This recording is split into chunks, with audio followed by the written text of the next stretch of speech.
'cause we speak bold, ain't tripping on the haters. It could take freedom from a cold dead hands. We're locked and loaded for the last dance.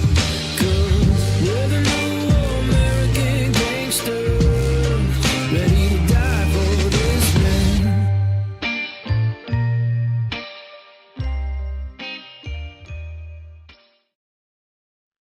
Good evening, America. Brian Jane Blem here with my sister Shelby Bush and our director Steve Robinson hiding over there behind all the computer panels. Can't see him. We keep him in the closet. So, yeah, we're both better looking. Oh! Damn. Scared the hell out of me. What? Who let the Muffets out? But anyway, how you doing today, Shelby? Good. Yeah, you Good. you have a good weekend? Fantastic. Got to spend time with my kids I hadn't seen in a long time. Fantastic. Yeah, it was That's great. always a good thing. Yeah, they grow up, move away, have kids, have their own life. You don't see them like you used to. I know, right? And so I'm waiting for my daughter to figure out if we're going to do a backpacking trip in Colorado in early August.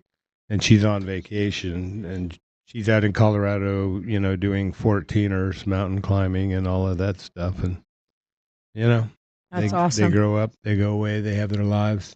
And then we're left, with each other.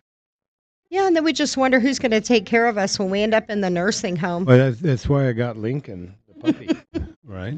So he can, I guess if I get weak and feeble, he can feast off my body until somebody finds him. But Is it the goal that they keep us out of the nursing home? Right. Well, I mean, when you weigh the options of what it's like for them to take care of you versus paying for someone else to do it, Right. Well, you're really not that- sure. That brings up, did you hear the Health and Human Services has been investigating a big story about how hospitals are actually engaged in organ harvesting? They literally keeping people alive and then harvesting their organs while they're alive. Hospitals make big money off these organs, right? Absolutely. It's just a huge industry, and so I've got something personal that we might talk about someday on this show in that regard. But I want to start today by both of us just talking about an issue that's new, that's come out in the news that we think is important that people need to pay attention to. You want to do that? Oh, absolutely. All right. You want to go first? You want me to go first? Yeah, well, let me bring up something. Go ahead. Today, Representative Alma Hernandez, she's a Democrat, Arizona representative, she put out a tweet talking trash about the Pima County Recorder's Office, who is also a Democrat. She's actually a Native American activist that was elected for recorder. She's from the Tohono O'odham tribe. And she said, 1,200 people in Pima County that they know of, at least 1,200 people, received the wrong ballot for a city council race in Pima County. And she was just going off. She said she's tired of unqualified people getting elected to the office. She said it's not the first time that Pima has failed at elections. And it's just, to me, it's fascinating because this has been boxed in as a partisan issue, election integrity, right? But all of a sudden, I'm hearing some of the same talking points coming out of Democrat on Democrat, including her talking about the fact that she didn't appreciate how the recorder's office downplayed her concerns and tried to claim that no voters would be disenfranchised based on their incompetence. It sounds kind of familiar, doesn't it, Brian? Oh, God, it sounds like Stephen Richard. I'm sorry. Yeah, I just had to take that pot shot because, people will be disenfranchised. What if these people don't get the memo? This is a mail-only voting, right? Right, Election. It's jurisdictional, so it's mail only. So if they get mailed the wrong ballot, what's going to happen if they send in the wrong ballot, then later get the correct ballot, don't realize that they hadn't already voted, and then don't vote? Right? Yeah. Or what if they vote both? I mean, if this recorder's this incompetent, does she have the ability to repair the issue? And Yeah. determine which ballot is the one that should be counted? Who knows? But Yeah. this is the problem with mail-in ballots, folks. It's just it's a completely insane and corrupt operation, and it can be used by either party to exploit and to just wait. I keep saying this. Democrats keep saying it's a partisan issue, election integrity. Right. But when Republicans start doing the same thing to you, and this is a case where just a Democrat, an unqualified Democrat who should have never gotten the job in the first place, is doing it. But when Republicans start doing it to Democrats, they're going to be screaming like stuck pigs, right? Well, absolutely. Look, Yeah. and it is happening to the Democrats. I just think Right. people have fallen into this pattern of disbelief. Uh-huh. So I'm really hoping this is going to bring some stuff to the forefront Mhm. and have people really take this seriously. I mean, look at the massive disenfranchisement that took Right. place in 2022. Right. Between the machines breaking, we still don't know Totally. why so many files were deleted and ballots recounted, and Right. how many people left that day on election day believing their vote counted and Uh-huh. it didn't. Yeah. And that's not even to mention all the people that were forced to Right. vote provisional because of Adrian Fontes's Mhm.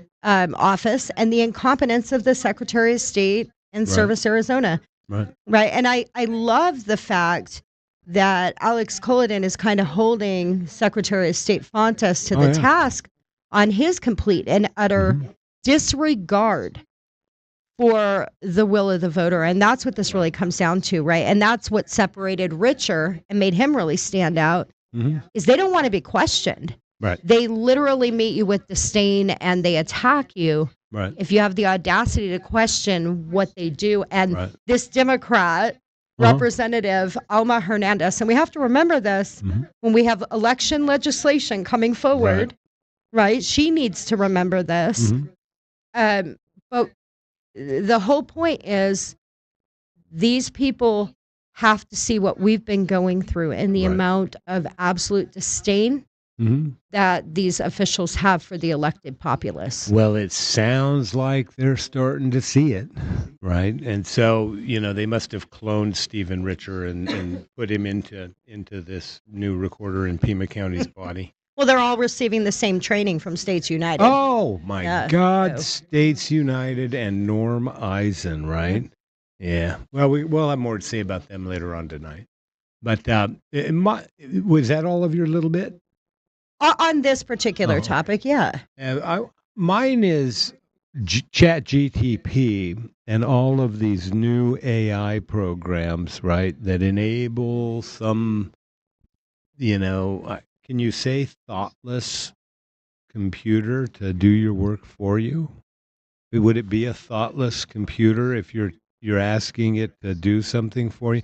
And I know Rachel Alexander, love Rachel Alexander, but she likes to play with Chat GTP and ask it to write stories with a certain bent and things like that, just to see what it spits out. Oh yeah, it's a lot of fun. I mean, I've done it too. I totally get where Rachel's coming from. You kind of want to experience Uh-huh. what's out there because they're Right. pulling from all Right. these search engines. Right.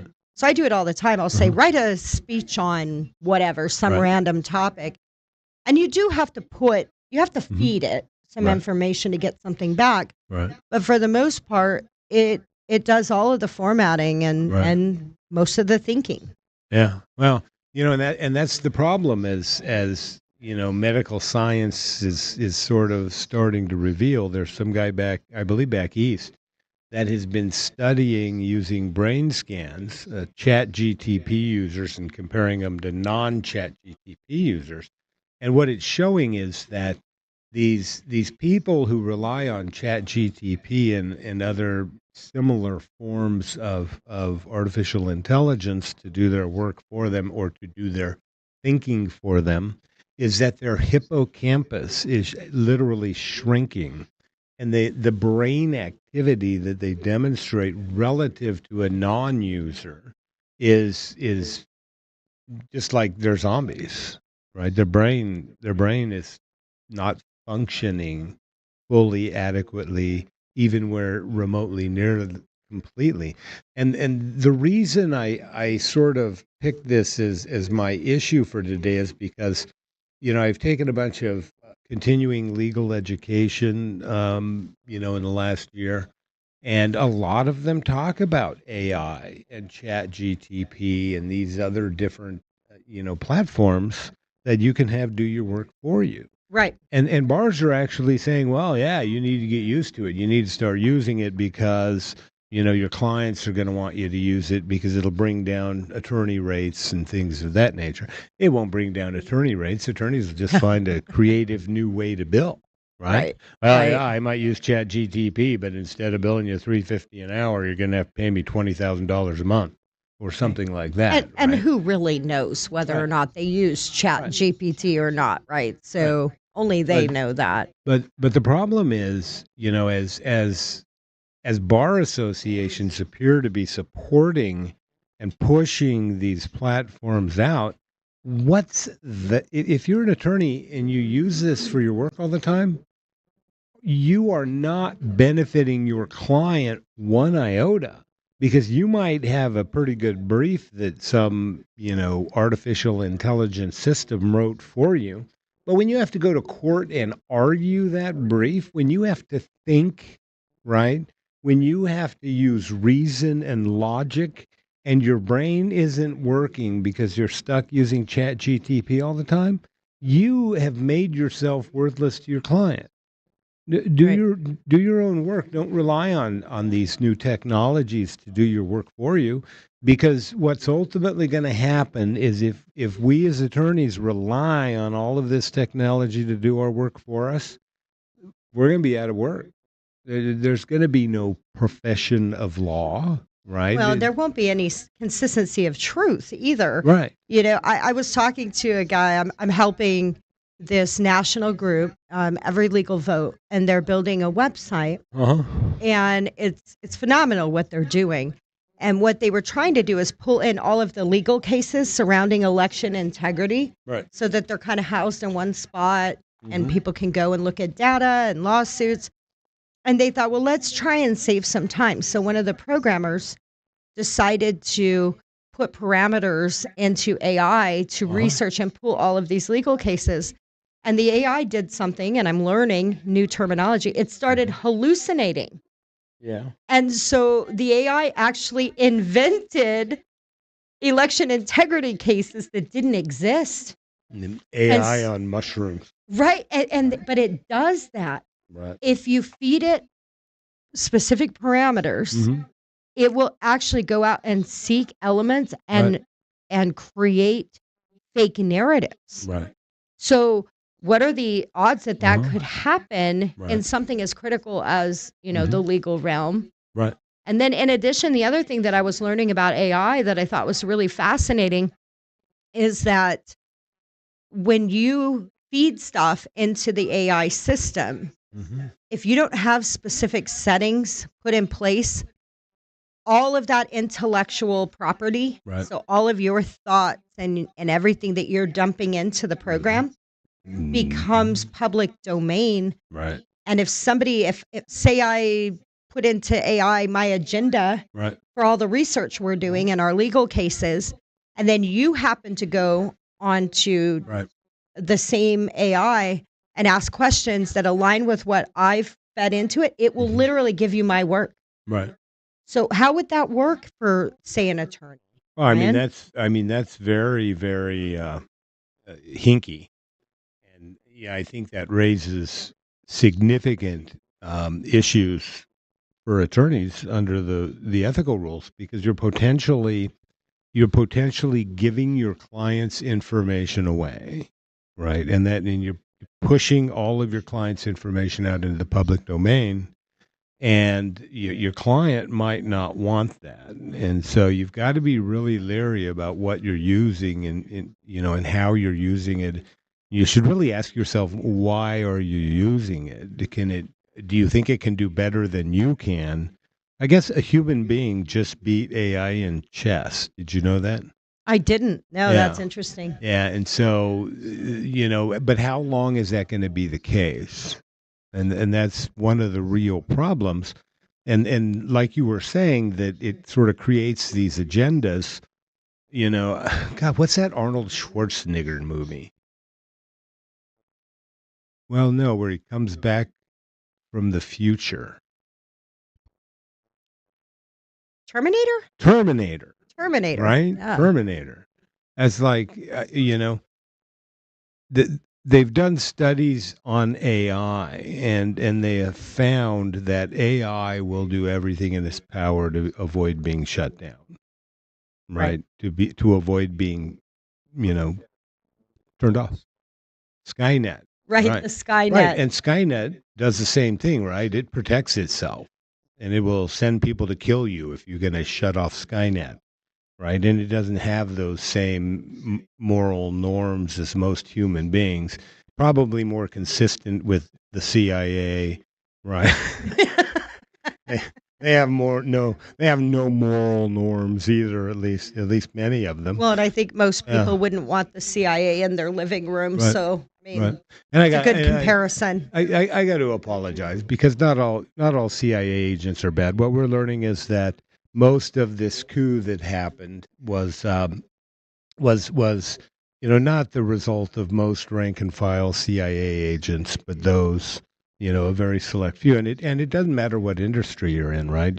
You're a banker, you got bad bankers. It's the think tank, typically, right? I mean, it's that core think tank. Right. And all the different organizations that are really the ones that set the agenda and determine the trajectory of things. So, yeah, you can't blame everybody. There's good and bad guys in every profession and every walk of life. It's just like any other group, right? A few bad apples create a reputation for all the rest of them, right?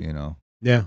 Yeah, but, I guess the question is, how many would have known about what was actually happening? How many knew about the bad intel? It's like John Bolton, right? It's come out now that John Bolton knew that they lied about the Russiagate information, and he buried it.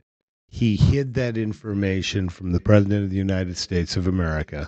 And, John Bolton should pay a price for that, a very, very heavy price. And how many of them didn't know, and they believed it was real intel? Right.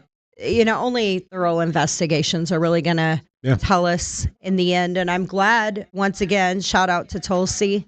Right. And the team at the Department of Justice and those that are really looking into these issues, because, it's kind of nice to see a lot of the stuff we've been talking about for months making mainstream media news and really we've been talking proving about that we're not hallucinating. We're not nuts. We're not nuts. You can say we're nuts as many times as you want, but we're not nuts. Right. Right. We know what happened, and we watched it happen. We saw it happen. And so we're just bold enough to talk about it and say it happened, unlike most people. Yeah. I think, who are too timid, too afraid, don't want to get involved. They'll destroy your career, destroy your life, do whatever they can. And so, I don't know. Well, speaking of coups, it sounds like more and more people within these intelligence agencies, the Department of Justice being one of them, is believing that there was potentially a coup in 2020.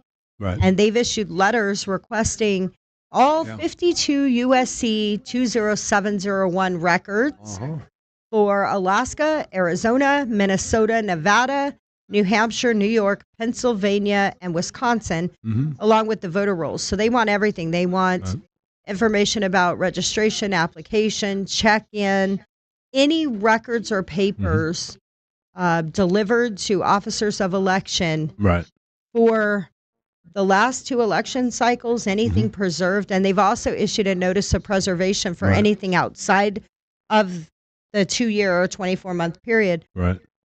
How many of them do you think are going to comply, Brian? Oh, I'm guessing your really crappy Attorney General. God, what the hell's her name? Chris Mays. Chris Mays. She's probably gonna ask States United to draft a lawsuit for her, given her level of incompetence, and oppose the production of any of those records. So Arizona's probably on the opposition list. Minnesota, definitely. New York, probably. Pennsylvania and Wisconsin probably will fight it. I don't know about Alaska and Nevada and New Hampshire, but I think a couple might comply, but the others will resist. Yeah. But we're talking about federal elections, right? And so, but the problem is the 2-year statute of limitations, right? Most states have already dumped everything they can dump. And so, what about Runback? DOJ needs to dig its ass into Runback. We can't say enough how Right. critical it is to look into these private contractors. Right. They're making big bank on our elections, and Yeah. they have a vested interest in ensuring their future securities. And if Right. that means ensuring that people friendly to them and their causes are in office, Yeah. I mean, I would say that's a clear conflict of interest. Right. Well, and we're gonna talk about, and we're gonna get into that. All of these massive corporations that it takes to run our election. Do you want to talk about Stephen Richards' tweet before we get into this? Yeah, absolutely. We could totally do that. Steve, Yeah. can you pull up 18. 18, please? And this is an offer made by Stefan Richer and his left wing buddies, right? Because Yeah. he's palling around with States United right now.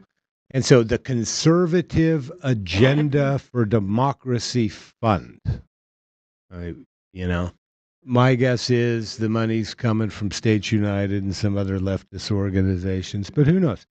They're accepting proposals. They're going to give grants of $25,000 to $50,000 to fund new or small state and local conservative efforts that promote policies and behavior necessary for a free, fair, and trusted election system. Now, I, responded to this tweet a while back and said, "Hey, I'll do it for free. Here, boom." And it was easy. The tweet took me like 4 minutes to write. Posted it, and there you go, Stefan. But we're going to talk about that tonight. And so I guess what we're going to do is sort of, we're going to, yeah, you can go ahead and pull it down. Unless anybody out there wants to apply. Chris, you should apply. Where'd Chris go? Lincoln, you should apply.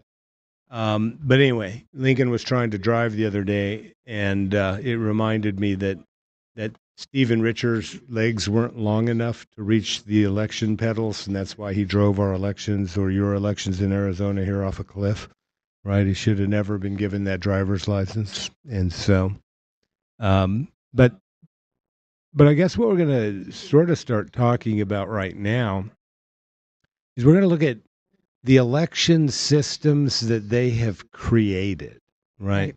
And all of this sort of emerged Bush v. Gore and beyond, right? Where we had, down in Florida, right? The entire election for president of the United States of America, depended on a hanging chat. And it was about, when was that? Maybe late 90s? Yeah. Around 98 or so. Right. That elections started to really transition away from the way we knew how to do elections. And now, and I wish we had it. I couldn't find it. A shout out to Yehuda Miller, even though we're not using his email tonight. Well, because I couldn't find it. So bad's on me. But he had gotten some documents from the government regarding I believe it was the 2020 election, wasn't it? It was, yes. And this communication, this email communication that he shared on Twitter, and I'm sure you can find it on his Twitter feed. Just the length of all of the corporate participants and even major media participants participating in these meetings with the federal government regarding our elections just shows how unsecure and unsafe our elections really are, right? Right. Microsoft, Google, Dominion. A lot of people in Arizona think that Dominion, they're an Arizona company. They print Arizona ballots. Bullshit. Dominion was involved in 2020 in every swing state in the union. I think they're represented in nearly 30 states and at least one or more counties in those states. Right. Huh. Absolutely. Tucson no longer uses Dominion, though, do they? Pima County? No. Pima County uses ES&S, and that's another corporation. Right. ES&S is actually probably one of the biggest players in election tabulator systems. Uh-huh. And Smartmatic. Way bigger even than Dominion. Yeah. You got Smartmatic, right? You've got this, all of these huge, solar winds. Right? And we've talked about solar winds a lot, and how they were hacked. But we're going to look at what we're going to do is we're going to look at some hacks, right? That destroy not only your personal data by giving it out to bad actors who have hacked these systems, but we're gonna then show, for free, Stephen, how to hold election that's free, fair, and trustworthy, right? And that involves getting rid of these multinational corporations.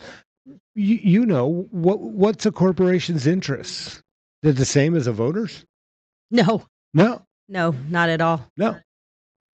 And their interests are in making money for their shareholders, correct? Absolutely. And their interests are, in ensuring that they can continue to get good work, even though they might not deserve that good work, right? Right, especially when you're dealing with corporations that go after government contracts, right? Because then you're dealing in a whole nother realm of corporate society because they have a desire to please the government, right? Because that's who's going to grant them these contracts. Right. Now, in doing this, can we sort of go out of order? Because I want to talk about one of the earlier hacks that we know of. Yeah, let's do it. Can we do that? What do you want to pull up? Steve, can we pull up the www.wired.com 2016 hack? That will be 2016 22. 22, yep.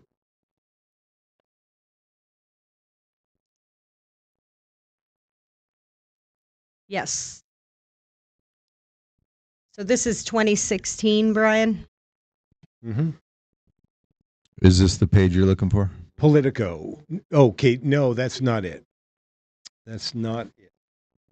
It's the Wired. Yeah, wired.com. There it is. There we go.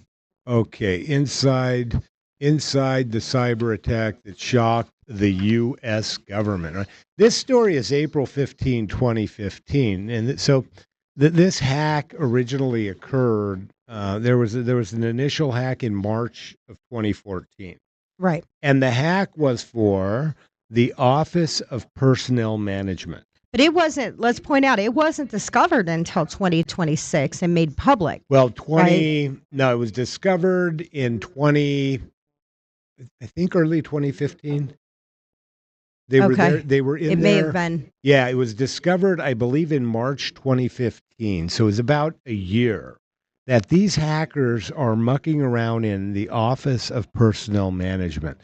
And the reason I wanted to start here is because, these foreign actors, they believe they were Chinese, were running around the Office of Personnel Management for a year. And so the March hack, what they did was they stole the blueprints for the network architecture. Is that important, Chris? Would that tell you anything? Right? That would show you like what's on floor 17, in room 23, wouldn't it? It would the dimensions of everything, where everything's located, what pathways you get to what locations, right? It would facilitate a complete hack of the organization that maintains personnel files for every federal government employee. Right. Right. And in those personnel files is a lot of information that can be used for contact, blackmail, Oh, threats, all kinds of things. right. That isn't the hack. That isn't the half of it, right? But this article was written in 2015, and in 2015, they're saying the same thing Elon Musk is saying about our computer systems in federal government, right? Doge was very critical of U.S. computer infrastructure in that it is old and decrepit and worn out and needs to be replaced and upgraded in a very serious way. This article in 2015 said the exact same thing, right? But between 2015 and now, nobody's done absolutely nothing about it. And these are the people, right? A lot of these federal agencies are the people deeply involved with these multinational corporations that are running our elections. And so they hid this malware in the OPM system by naming it the same thing as software used by McAfee antivirus, and nobody noticed it, even though OPM doesn't use McAfee antivirus, or didn't at this time. I don't know if they do now. Lincoln, Lieben Sie allein. And then, so you want to know what they had access to? Go ahead, Brian. Tell us. And so whenever you apply for a job, the federal government, and it doesn't matter if you're going to be a judge, you have to fill out this like long 128-page background check form, and they do these massive background checks on you. They stole all of those. Right. And nobody noticed. They stole them all. Right. These are for judges in the federal system. They're for members of the intelligence community in the federal system. So bad actors from China got access to all of these background investigations on U.S. federal employees. What could you do with that? Well, again, blackmail. Blackmail? Threats against the family. Right. I mean, you're dealing with people that are protected. If you go right now to try and find a judge's home address, it's very hard to do. And for good reason. Right? I mean, we saw what happened during the U.S. Supreme Court ruling on Roe v. Wade, right? It got leaked, and then there was massive threats against the justices at their private residence. So, I mean, this is critical information that can fundamentally change a lot of things within our government, having access of a bad actor to all of that data. Right. But not only that, they stole the complete personnel file for over 4.2 million federal government employees. The complete personnel file, folks. What do you have in your personnel file at work? If you get direct deposit, it's your bank information. Right? Social Security. Your Social Security number. There is so much information about individuals contained in their personnel file. If you get a bad review, right, because you came to work drunk or something, all of this stuff gives bad actors that want to manipulate federal government employees. And this is important because some of these web pages we're going to talk about how they do it, right, and how they can target individuals to get information. And so for somebody to have access to all of this information just is absolutely astonishing. But you know what else they got? What'd they get? You know what's that called? What's that called when you like have to use your fingerprint or scan your eyeball? What's that called? Biometric files. They got 5.6 million digital federal government employee fingerprints. Well, I can't imagine how that would be a problem. Right? Not at all. 5.6 million. And you know what? The federal government says, oh, yeah, there's no indication this data's ever been used. Right. Coming from the same agencies that didn't even know it happened till a year later.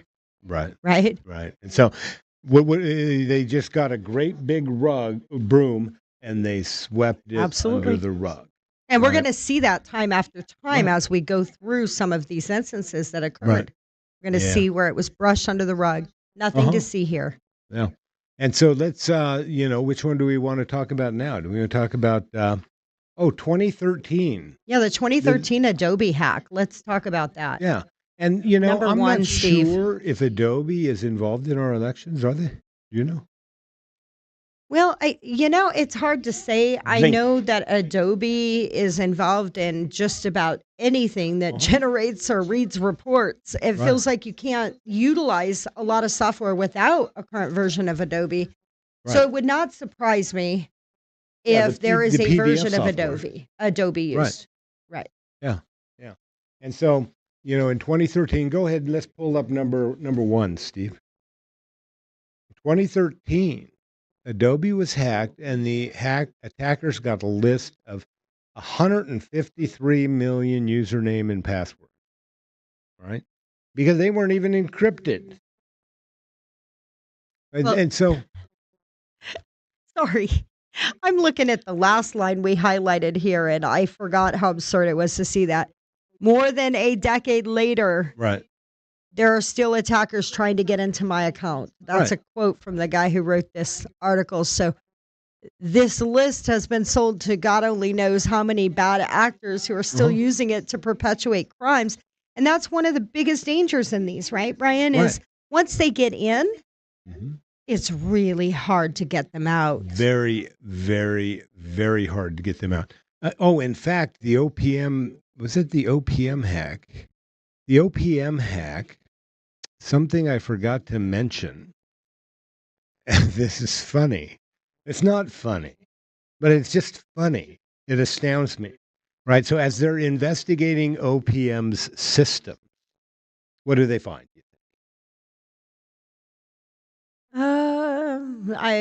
Go ahead and tell us. I don't know. Over 2,000 pieces of unassociated malware, right? Over 2,000 other pieces of malware in OPM system that are completely unrelated to the this attack. OPM hack, to the attack they were investigating. Yeah. Right? That's about a corrupt federal government system that manages the identity of millions of employees, judges, spies, other But members of the Brian, intel community. They're from the government. They're here to help. Right. Obviously, they know what they're doing. They're here to help China get your information, obviously, right? Something like that. But and so, sorry, I had to jump back to that because that's critically important because it points out something that we've said over and over again in this show, and that is an instance, for instance, CISA. When CISA got hacked, it had been years sitting there before it was even recognized, and it never really got cleaned up. Right. So we have these hacks, this residual backdoors, these residual access points and vulnerabilities within these systems that are just sitting there dormant or active. We don't really know. So it just begs the question, how many other systems have and are currently being hacked? Right. And we are completely unaware because they also try to hide these hacks, right? Oh, obviously try to hide them. And, the really good hackers, what they'll do in reading a lot of this stuff on attacks and hackers is they will go in, they will make several backdoors, and they'll leave. They won't do anything. They might sit dormant for a year before they do anything because they don't want to act on a hack that's bad and get caught in the act. And so they'll wait. And then when they think they're safe, they'll go in and start jacking shit. And by then it's too late. They have wreaked havoc in your system. They've gotten access to tons of information and data that they should not have had access to. And I'm going to point out, I want all of you listeners out there to remember that the reason we're having this conversation is your voter registration databases are contained online in some of these very systems that we're talking about. Absolutely. And they utilize a lot of these exact systems, right? Again, we'll point out the fact that in the 2024 primary, The site books, Right. which is where you check in at the polls, Uh-huh. right? The e-poll books, they call them, in Maricopa County, and I believe in other counties across the country, were shut down Right. because of the CrowdStrike Right. situation, right? So that in itself tells you that they are heavily dependent on many of these softwares, right? Whether it be a file share software, an end-to-end encryption software, whatever kind of technology, they're not designing these from scratch, right? They're using these existing manufacturers, and these are the ones being vulnerable to the hack. Yeah, and that's funny because when you talk about, both the 2013 Adobe hack and the 2014 to 2015 OPM hack, the conversation is, security wasn't as great back then. They didn't have, dual authentication or whatever it's called. You have to do your password and then it'll send a text to your cell phone or something. And most people, quite frankly, find that irritating and don't do it. There might be requirements for employers. I'm not sure if Maricopa County requires, dual authentication or not. Well, I can tell you when it comes to e-poll books and tabulators, many of them, the e-poll books specifically, they have a shared password. Right. So not only do they not use two-way authentication, Right. there's no way to track who's entering and exiting the software programs that way. We had this argument before the Arizona Senate, Right. where the lobbyist for the county association came forward and said, well, we just don't have that capability. Right. And I remember saying, well, we built the e-poll book system. Right. Can we not also build in their individual passwords? Right. I mean, we should know who is entering these programs and who is making changes and modifications. And if they're not tracking that, that is a huge problem. You know why they don't do it? No accountability. It's because it'd be too much work. See, I wish it was that easy, but I It'd be really too don't much think it work. is. You really Right. think it's just laziness? Well, it's the very same. I think it's the very same reason that they've structured our system of elections the way they've structured them, right? Right. And so thank God Alex Cullinan and Wendy Rogers stepped in with elections. And now on election day, the Board of Supervisors is actually tasked with counting every ballot that was dropped off at the polls and knowing exactly how many they have before turning them over to the recorder's office and taking them to MC Tech, right? Right. Because they created a system where the county recorder's like, oh, we just got too many to count. We got to get this done. And so that's part of the problem. They've created a system that's unworkable. If you create an unworkable system, you create a system that you can engage in fraud with, right? Right. And that's part of the issue. If it's too much work to make everybody an individual password and to manage all of these passwords, then you always have an out. We don't know who did it. Right. Well, and that's what I'm saying. I mean, maybe it started off as laziness, right? Yeah. Because we have temp workers, hundreds of temp workers during elections. Right. And the idea of having to set them all up with their own independent password, having them have to time out so that, heaven forbid, somebody have to log back in. I have to follow those procedures in the medical industry. Right. There's laws. HIPAA laws require we have timeouts. We can't store our passwords. Right. We have to have two-way authentication. Right. So many things. But yet our elections, I can pass out the password on like little sticky papers to 150 people and say, oh, here you go. Just log right in. It's absurd. It's asinine. It's totally 100% asinine. And that makes it very, very easy to hack. And let's go to number 2. Steve. Pretty please. All right. So this was an article sort of talking about, right there you see in the red box, sort of how these hacks are taking place. And this is a fairly new article talking about the recent hack of Microsoft, right? And we'll have a quote about Microsoft later, but the people are obtaining false credentials and they're obtaining them multiple ways. Let's look at the first one. Deploying the malicious red line password stealer to obtain passwords and session tokens. I don't even know what the hell that is. I haven't researched it deep enough.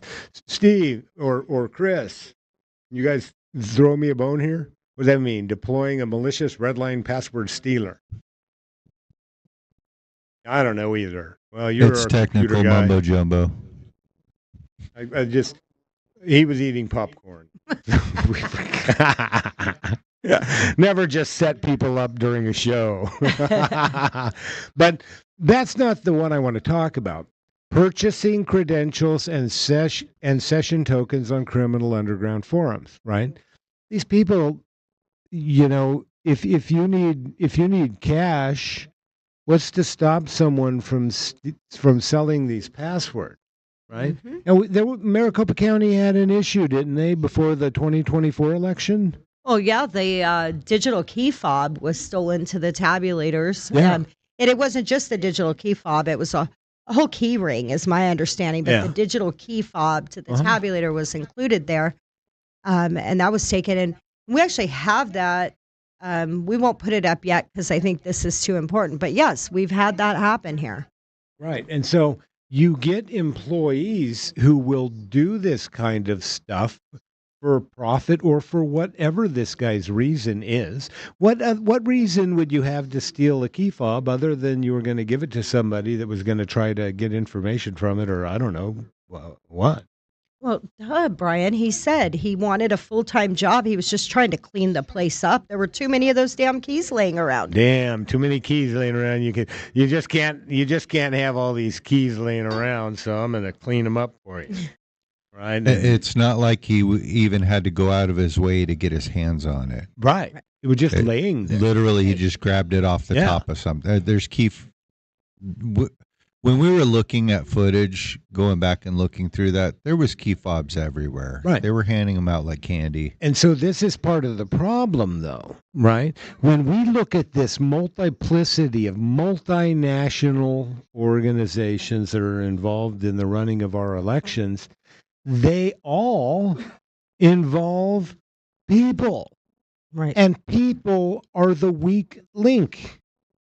Right. If you find the right person, especially being as you obviously have access to all of OPM's records, if these guys can do this to OPM, what stops them from doing it to Maricopa County? What stops them from doing it, to the state of Arizona? Well, nothing at all. Right. And I would argue that they have done it. Yeah. And they continue to do it, and they will continue to do it as long as we allow our elections to live in a black box. I hear somebody hacked the Secretary of State's website and morphed Adrian Fontes's face into a jackass. Is that true? I feel like I saw that image somewhere. Anyway, if not, Hillary Clinton, like Hillary Clinton said, right? Maybe the Chinese should just go ahead and do that. Well, You they remember did, that? though. They did hack the Secretary of State's website, right? Like They what? did. Just weeks ago. Yeah. And they mess with candidate images. Right. But the real question is, okay, the candidate images were easy to identify. Yeah. That was the weak point where they found this hack. Right. But my question is, did somebody really take the time to hack the system To change candidate candidate photos? Or was that the ruse? Was that the red herring or the lady in the red dress? What else did they do when they were in that system? Well, Adrian Fontes seems to be pretty quiet about this, right? And that's kind of like, a lawsuit against Maricopa County that I have right now is looking for communications with the Center for Internet Security, one of these non-governmental organizations that plays a tremendous role in our elections and everything else local government entities do, because via the Albert sensor, they have complete access to all of their data, to all of their emails, to their entire system, right? Right. Which is really, really scary. And so, have there been hacks that CIS is communicating with that nobody knows about? Right? What's going on with CIS communicating with Maricopa County Attorney's Office when they don't even have a contract with CIS? Yeah, it's quite interesting. And again, Right. we've talked about this too, Brian. I mean, there are actual counties that are leaving Right. the Albert sensors and Right. CIS because they are finding hacks on their own, Right. and they're angry that this Mhm. service, they're giving CIS unfettered access to things. Right? They're giving them controls that are Right. unprecedented into these election systems, and they're not reporting and finding the hacks. Right. Something's significantly wrong. Well, it's just like that left-wing NGO that we've talked about before, and I can't remember its name right offhand, that was created by a former Obama staffer when Obama left the White House. This guy's definitely got spook written all over him. He's travels the world, does all of these, international things. He's a lawyer, and he creates this organization to monitor voter registration databases so that they no hold on leave it up Oh, sorry. so that they can look for any changes in voter registration and alert the system.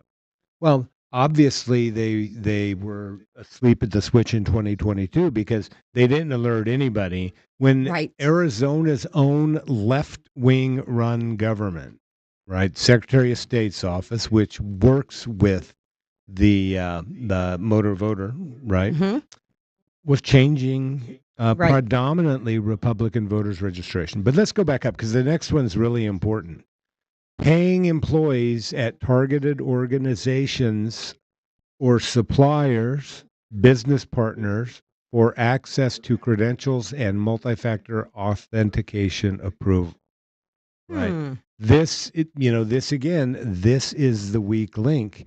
If you get a company come in and say, we're doing this, it's perfectly legitimate, we want to make sure the right person wins the election, and we know you support the right person, we'll make it very much worth your time. All you got to do is give us your password, right? Right.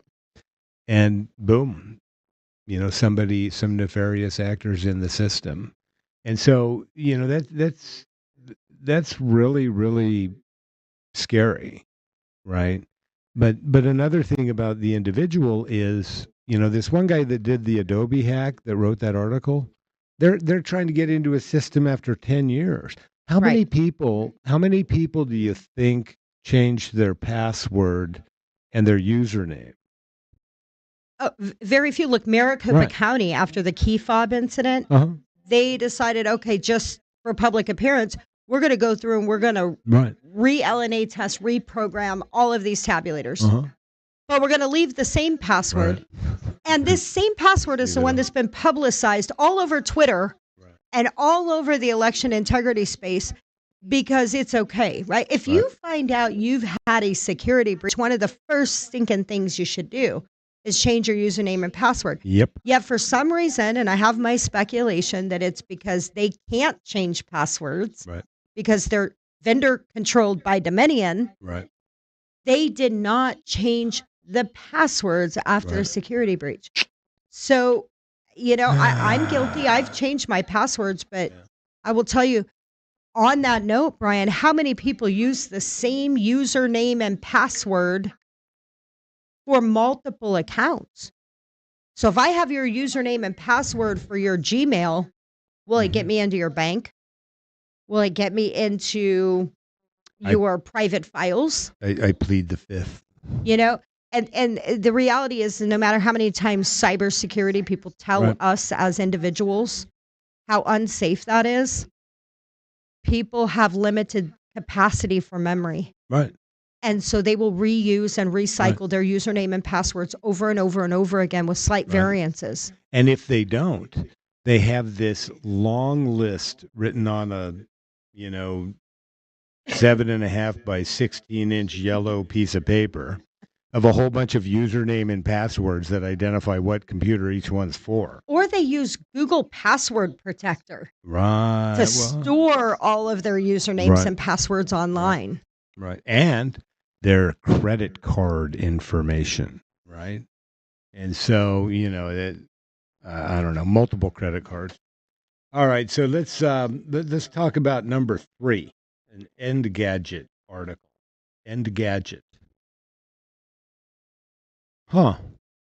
This one is about the Microsoft Azure cloud computing service that left several thousand customers susceptible to cyber attack. And so it's funny. These guys heard of this trick to get into the database, right, in Azure. So they went looking around, and now I can't read it. Okay, got to zoom back out, Steve. So small.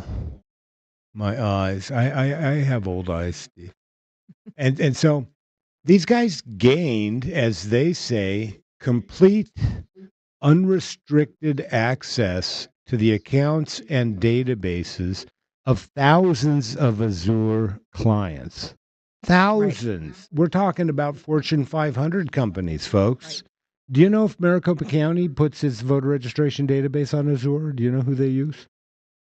Well, it's a proprietary software, right? So it's built on platforms, and it utilizes things like CrowdStrike. Right. But we really don't know. And they're not advertising or telling us what components are in there. And they won't. They'll say, oh, no, yeah, we can't tell anybody because then we'll be subject to hacking. Well, you're probably already subject to hacking anyway, right?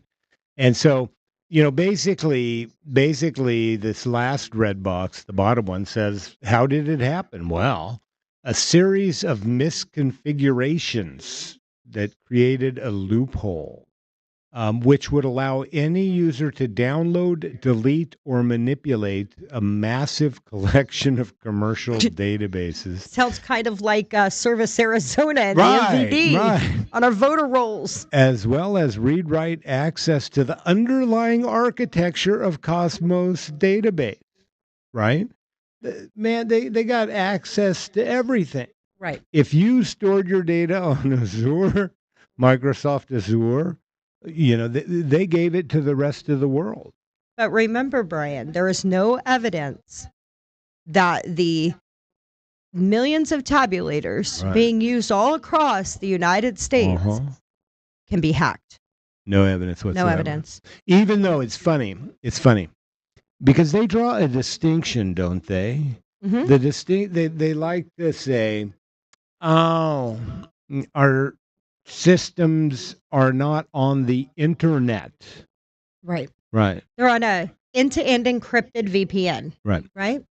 Cosmo Azure is on an end-to-end encrypted VPN, isn't it? Yes, it is. So each of these companies accesses, or organizations, it could be government because a lot of governments were involved in this. A lot of these, for each company, they've got their own end-to-end point encryption, right? Mm-hmm. And so you're supposed to have the security software to be able to log in so that you can actually read the files. But apparently it wasn't functioning properly, and so anybody could do it. Yep. Yeah. Steve, you want to say something? I was just going to say that, I'm not a tech person, but it seems like they play a lot of semantic word games, right? Oh, 100%. It's not on the internet. Right. It's going through this and that and this and that. Well, where do those that it's going through reside? Right. Oh, are those on the internet? Right. Kind of like God. What's her name? She ran for president. She was so worthless. I've already forgot her name. I think I'm gonna take a guess. Hillary Clinton. Who is Hillary Clinton? No. No, the more recent one, the real idiot. Oh, Kamala Harris. Yeah. Right. And so she was talking about, you don't have to worry about your files anymore. They're stored up here in the clouds. And she's literally like looking at the sky. And I think she truly believes, that these rain clouds possess all of our data. right? So if only we can get into those rain clouds, or we could catch raindrops, Chris. We should try an experiment. Set up rain barrels and see if we can get any big corporate data. Either she really was Right. that dumb and thought Cloud that seeding. that's what Right. that it was something up in the sky, Uh-huh. or it was another like reminiscent of Hillary Clinton saying, "The servers, I didn't wash them with bleach. What are you talking about?" Like Right. when Yeah, you know, 100%. when they discovered that she had Yeah. someone had used Or- bleach bit Bleach bit. software Oh, I to don't delete know. everything. How about maybe like Scott Jared saying, well, you didn't ask me if we printed 20-inch definitions Right. in 19 inches. You asked if we had 19-inch definitions. Right. Big difference. Yeah. Big semantics. difference. Word and, semantics. And Yeah. this is how they get over on the judges. They use these semantics to dance around what the actual truth is. Right. And because the judges are lacking the technical knowledge as to what either side is talking about on the argument, they side with the officials that are running the elections. The expert. the expert. quote unquote experts. Mhm. All right. How about number 4? Oh, I love number 4 because I it talks know. about Snowden. I Right. love the whole thing. Fuck you, NSA. Right. Zoom in on that, Steve, please. And this was, how did they find out about this, Shelby? Why don't you tell everybody? So it was during the Snowden release, right? So Right. when Edward Snowden leaked that the NSA was infiltrating all of this data, it also came out to Google and Yahoo and all these Right. search engines. Oh, well, we're monitoring all of your crap too. We're taking all of your data and everything you're collecting as a private corporation, Right. and we're storing all of that information too. The people at Google were not happy Right. at Yeah, all. but that doesn't mean Google's a good actor, does it? No, And- they were just unhappy that the NSA had it Right. and that they couldn't Right. sell it to the highest bidder. Right. Yeah, they couldn't sell it to the Chinese. The NSA could do that. Right. And so, this is an example of the National Security Agency. And thank you, Edward Snowden. The man should be pardoned, and he should be paid for his pain and suffering that the U.S. federal government has given him, because he really broke a huge story, and that is how dangerous your federal government can be when it wants to be, right? Right. And we need people like Snowden Yeah. who are willing to say, you know what, I'm going to risk everything to expose what it is I'm being paid to do here. And Right. I still hope and pray Yeah. all the time that President Trump sees the value in what Snowden did. Right. And I know there's a lot of grief, and there's people in the military and intelligence agencies that completely disagree with me. But that man does absolutely deserve a pardon Well, for exposing this. I would reach out to those in the military and the intelligence community and say that your primary number one mission is to protect the individual liberty of the U.S. citizen, right? It's not to determine what liberties you think we should have. It's not to determine what speech we should be allowed to speak. It's not to determine that, our liberties come second to making your job easy in defending the United States of America. Your principal job is to defend our individual liberties as a population of people. And Period. I love that. And I'm going to digress for a second because a few of us had a meeting with some elected officials to discuss a Seventh Amendment violation. And when we were talking to the elected officials about it, they were talking to legal counsel. And the counsel said, yes, it's absolutely true. There are Seventh Amendment constitutional rights and violations occurring here. It's not going to be easy, and it's going to be more difficult to execute, but it's the right thing to do. Right. And you're right. I think from elections all the way up to everything that we do as a society, it's about the easy solution. Right. Well, the right thing is usually not the easy thing to do. Generally not. I mean, how do you manage so many competing interests while ensuring that they have their liberty and freedom as interpreted by the United States Supreme Court, not Susan Spalding and the National Security Agency, right? Right. Or Or Adrian Fontes and how Right. he tried to make it policy that we couldn't criticize election officials. yeah, and that's one thing. I mean, Arizona voters moving forward into the 2026 election really need to jump on board with Alex Collin, Representative Collin, because but for Representative Collin, who would have challenged the the new EPM drafted by Adrian Fontes and States United, because we know the Attorney General is feckless and she does nothing but what her handlers and masters tell her to Right. do.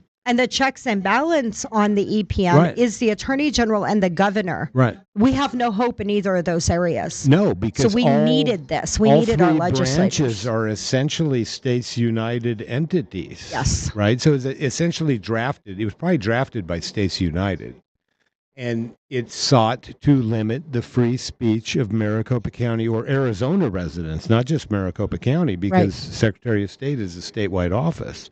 And so, thank God people like Alex Collin exist to ensure that we little people, in Adrian Fontes's eyes, get to maintain the right to free speech with respect to our elections, right? Absolutely. Yeah. And But so we're not still getting hacked in mass proportions, right? Oh, no, Brian? not at all. Let's go to number 5. Yeah. Steve, this shows a glimmer of hope. I mean, these are just one hack a year, right? Oh my God. What? This article is about the United States federal government got hacked 11 times that we know of in the Right. year 2023. Right? And this is the U.S. government. This isn't hacks across the nation. This is the U.S. federal government. 11 different agencies. One of them was probably CISA, because they get hacked all the time. I think CISA's hacks are probably intentional hacks because it gives their friends access then to all the voter data, voter information, and elections Ooh, downstream. leave that up, please, Steve. Pull that up. Poor patch management, unsupported systems, and inadequate authentication controls have left U.S. federal government systems open to hackers. Well, Resulting in this identifies 11 major right. instances or incidents in the fiscal year of 2023. And so if they're only counting 11 major instances, that doesn't include what they don't know about, because like I said before, these hackers will sit in your system for a year, up to a year before they even do anything. So you have no idea they're there.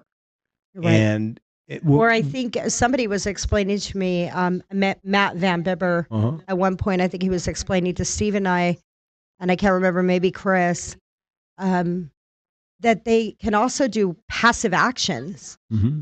So these hackers can go in there and create passive actions that you would never identify Right. if they're just, viewing Right. or doing things that don't fundamentally alter anything. They can Right. sit there for decades Yeah. without being identified. Yeah. Which means they could just sit there reading your email all day. Right. For perpetuity. Right. Ever. And so, if they were reading Stephen Richards' email based on his calendar, they would be reading Rachel Mitchell's email sent from a personal email address or Bodul. Bodul. They would be reading, right? Because, I mean, all of these organizations, Adrian Fontes's campaign for Secretary of State was on Stephen Richards' calendar with the States United group. Katie Hobbs' campaign for governor was on Stephen Richards. How are campaigns? Where was my client Carrie Lake's access?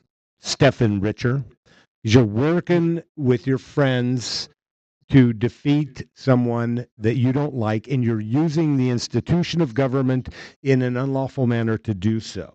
Absolutely. It's unlawful for these people, for your wife to use her personal email in these communications with States United and all these other organizations on your calendar, it's completely inappropriate and improper.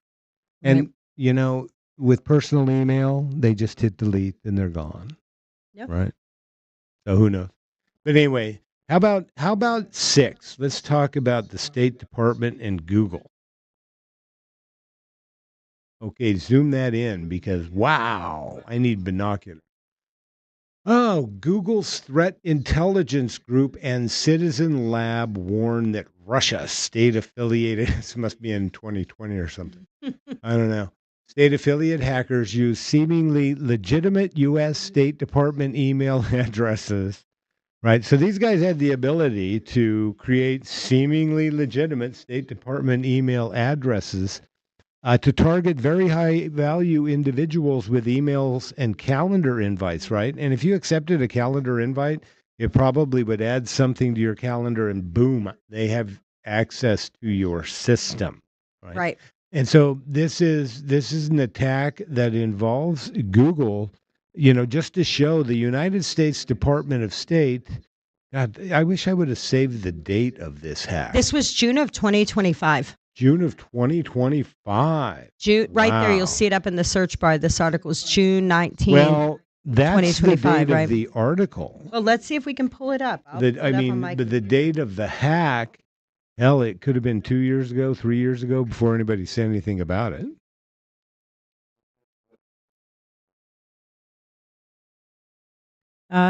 Google warns Chrome users you're at risk of being tracked. Yeah. So let's find out when this hack was, because I think this is a more recent hack.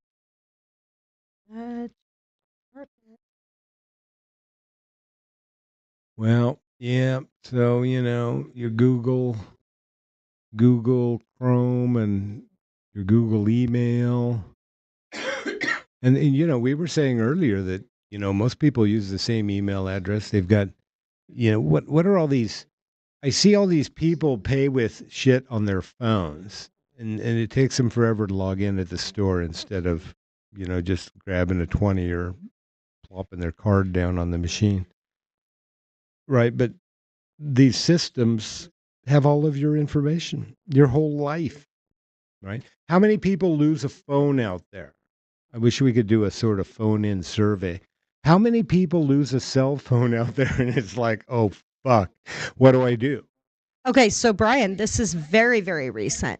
Okay. So it looks like this type of hacking system where they utilize these government websites and then they copy them, essentially, fake that they're government officials to hit what they call high value targets. Right. That's what this is about. The most recent, they have an image of a most recent one sent on July 3rd of 2025.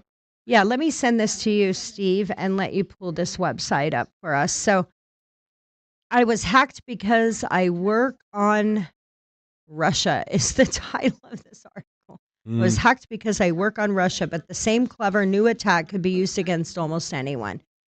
And this is U.S. State Department. So what they're doing is they're copying State Department identities and emails, and they're using them to go after other governmental targets to hack into their systems. It's always about Russia. Russia. Keeps right there. So you can see that was June 3rd of 2025. Yeah.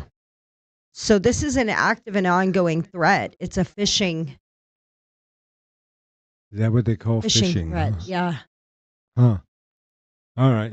Well, anyway, that's pretty crazy stuff. But Google plays a role in our election, right? Absolutely. Yeah. And so, all right, Steve, let's go. But anyway, back to how many people have lost a cell phone and have been totally screwed? Oh my goodness, your whole life's in those Right. phones, right? All of your contacts, all of your phone numbers. I'm sorry, honey, but if I lost my phone, I wouldn't be able to call you because I don't remember your cell phone number. That would be Steve. I wouldn't even be able to call a friend to get your phone number because I don't remember the friend's phone number. Right? And so what do you do? Right. And the first time this happened to me, it's funny. It's not really funny, but I carry a spare phone that's got everything duplicated on it in case I break my phone. Because I was off-roading outside of Mexico City, probably about 30 miles outside of Mexico City, and my phone broke, right? And I was using my phone as my navigator, and I didn't have a map of Mexico. And so I'm, trying to find out how the hell to get out of where I'm at, and it took me a long time. And then it took me an exceptionally long time in Mexico to find a paper map that I could use to navigate myself into Mexico City, where I could buy a new Chinese-made cell phone, right? Because that's what these Chinese cell phones are. Do you know the name of the Chinese cell phone company, Chris? No? Samsung? Is Samsung, or is that Japanese? I think it's Korean? Japanese. The one that was banned in the United States. Oh, It was banned in the United States. that's a good question. Okay, let me research it. 'Cause You now know, I'm and the same thing interested. happened to me in Brazil, and so I had to get a new one in Brazil. But it was the Chinese-made cell phone. When I got back to the United States with that cell phone, it would not work on any carrier in the United States because they're banned. And so I gave it to my daughter because she just uses Wi-Fi. Hawaii and Z. Huawei. Huawei, is that how you say Right. it? Huawei. Right. But that's all you could really get down there unless you want to spend an arm and a leg. And I break too many phones to spend an arm and a leg on my phones. It's like terrible. But anyway, okay, I digress. Sorry, my digression. Yeah, number go ahead. 7. Tech. This is an article from Tech Headquarters. And so we've got some cute little red boxes here thanks to Shelby. She draws really straight lines. That's why she does our red boxes. Okay, after SCO Radar flagged a Microsoft data breach at the end of October, the company confirmed that a server misconfiguration has caused 65,000 plus companies' data to be leaked. A security lapse left an Azure endpoint available for unauthenticated access in the incident termed Blue Bleed. Okay, wait a minute. Endpoint. Would that be the end-to-end encryption End-to-end that they're encryption. always talking about that's completely impenetrable? Right, that Right? they use in virtual private networks for companies that store their data or your voter registration information in the cloud, right? And this is funny. It says in a now deleted tweet, it should say X post out of respect for Elon Musk. Security researcher Kevin Beaumont said, Microsoft being unable, refusing to tell customers what data was taken, and apparently not notifying regulators, a legal requirement, has the hallmarks of a major botched response. I hope it isn't. And so then it goes on to say Microsoft did not break news of the leak, only confirmed almost a month after it had been flagged. It stated that it focused its attention on directly notifying customers that its investigation had flagged as being impacted by the leaks starting on October 4th. And so, this guy's saying, Microsoft isn't even playing by the game. Who knows, playing by the rules? Who knows why he deleted his X?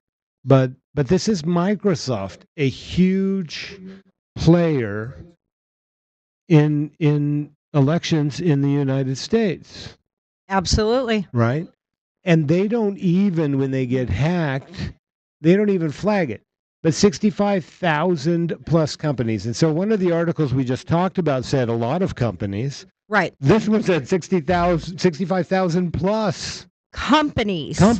Not people, right? So And they had, based on the previous story we read, they had access to the entirety of that company's database, which is every bit of your personal information if you do business with one of those companies. But wait a minute, Brian. I'm pretty sure, there's people a lot smarter than me out there, but I'm pretty sure they said VPNs and end-to-end encryption That's not on the internet, is it? That's not on the internet. Okay. No, it's always totally secure, right? So they went to all 65,000 companies and individually hacked them internally, right? They could have stolen everything. Everything. Yeah. All right, that is number the 8. point. Let's talk about number 8 for a long time.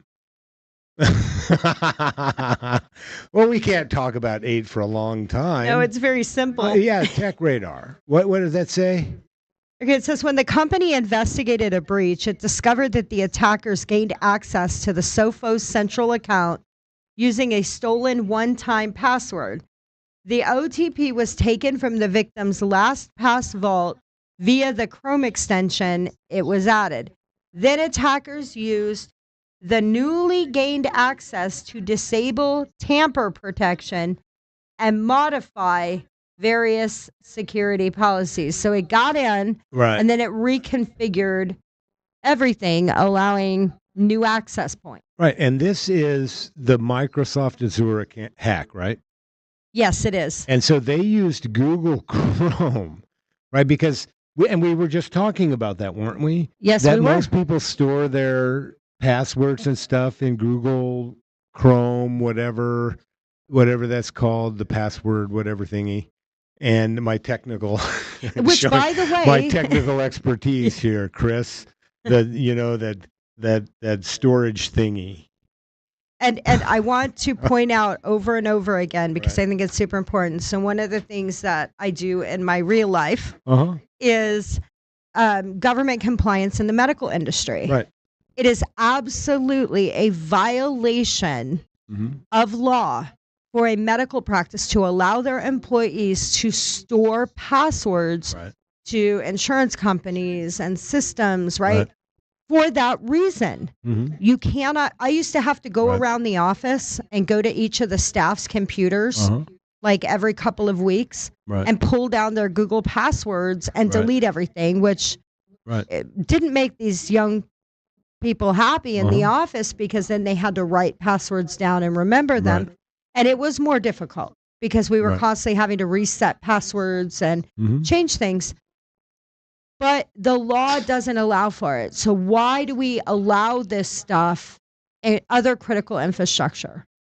We continue to allow this stuff. And, the most critical infrastructure in the United States is our elections. Absolutely. Because that's how we determine, who is going to govern on our behalf. And I reiterate, the people we choose to give government power to are our representatives exercising that power on our behalf. Right. And people like Stephen Richer have it completely backwards, which is why Stephen Richer is a conservative in the old world sense of the term conservative, right?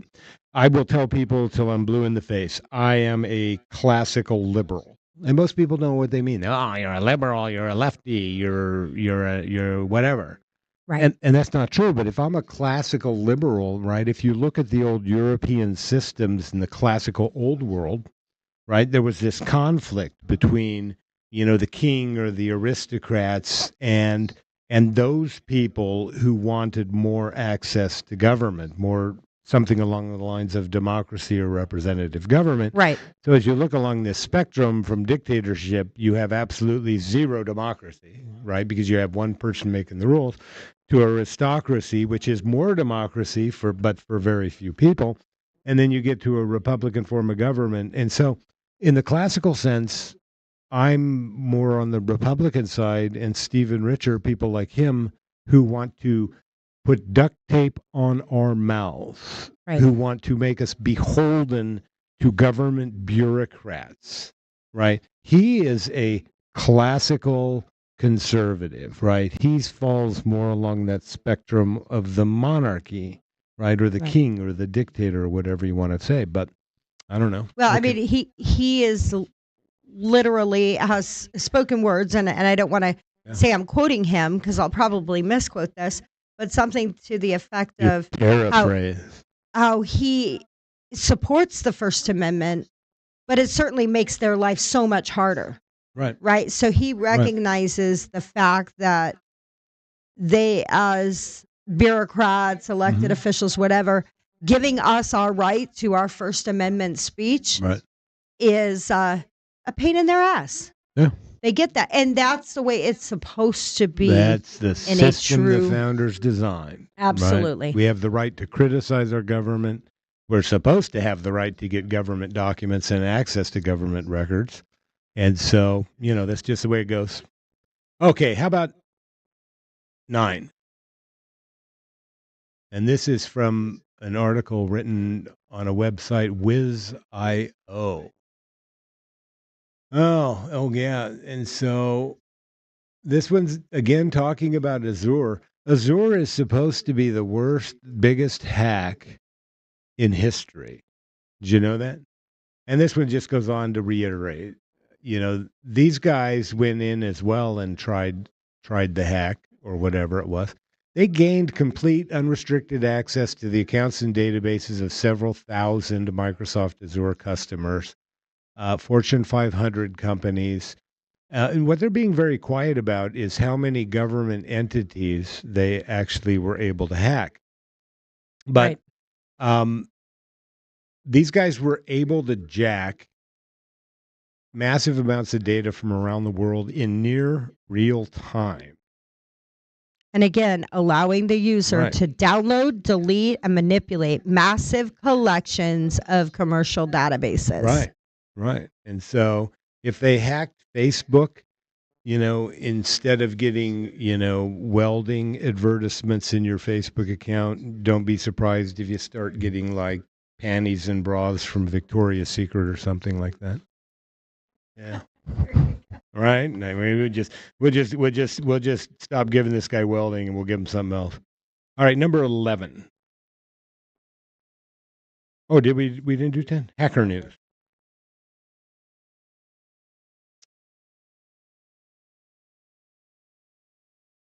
Zoo. All right, this one also deals with Azure. This one, they're more transparent Right. about the fact that government entities were included. They don't Right. specify which government entities. The attackers singled out approximately 25 organizations, including government entities.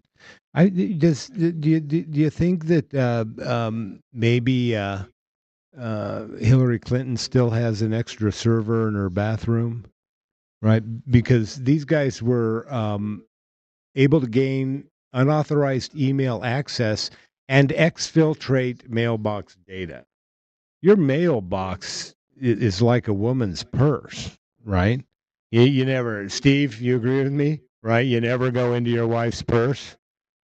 Never go into your wife's purse, right? Never. Chris, you ever gone into your wife's purse when you were married? Hell no, right? That is a no-go, a non-starter, right?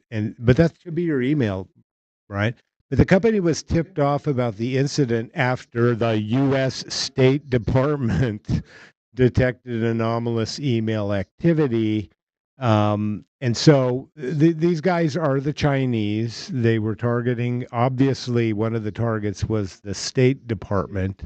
And so it's been active, it says, since August of 2021, doing credential harvesting, phishing campaigns, authentication token attacks aimed at Microsoft accounts, right? For U.S. and European diplomats and legislative bodies. Right. And so people interested in the Taiwan Uyghur geopolitical interests, as well as, media companies. Mm-hmm. Think tanks, right? You talked about think tanks earlier.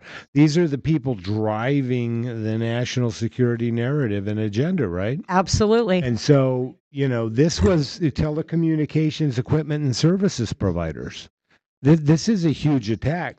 This is a huge attack on how our government communicates with think tanks and the media, because we know most media is in the tank and works for the CIA and takes their orders from somebody. That wouldn't be the case if you could scroll through 15, 16 different local ABC, NBC platforms and they weren't saying identical things, then you know things aren't in the tank. But when they're all saying the exact same narrative at the exact same time, right? Right. Then you know it's a big orchestra playing. And that's, how they keep people in check. All right. Steve, you want to say something? Yeah, real quick. Do you see the paragraph at the bottom below the second red box?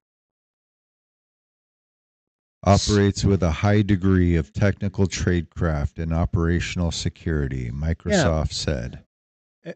We were talking about this earlier. Microsoft came under attack because it farms a lot of its work out to Chinese companies, right? Most of these multinationals farm a lot of their work out to these Chinese companies. And so, as Steve just pointed out, the last paragraph in this article shows that these people are very skilled and knowledgeable about Microsoft products. Maybe they're taking a lot of that work that Microsoft's having them do and turning it against Microsoft. But, Well, again, you had pointed out, Steve, if you want to go ahead and put up number 11, that this is the largest data breach in history, right? yeah, the largest Apple, Google, Meta passwords. This is a different hack. This isn't the Azure hack. This is Gmail, Facebook, Apple. Oh, gotcha. And Apple's supposed to be very highly secure.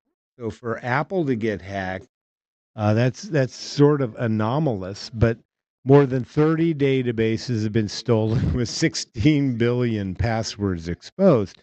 And the problem with this is, I learned about the hack when I got up in the morning. I immediately changed my username and password. Well, hold on real quick. So this isn't the hack itself. They found out that all of these were leaked in a massive breach. But these could have come from one of these previous hacks. Could have been, yeah. Yeah, absolutely. Yeah. Yeah, because they'll sit in the system for a long time and then boom. Mm-hmm. When you least expect it, they'll drop the bomb and then it's too late. And so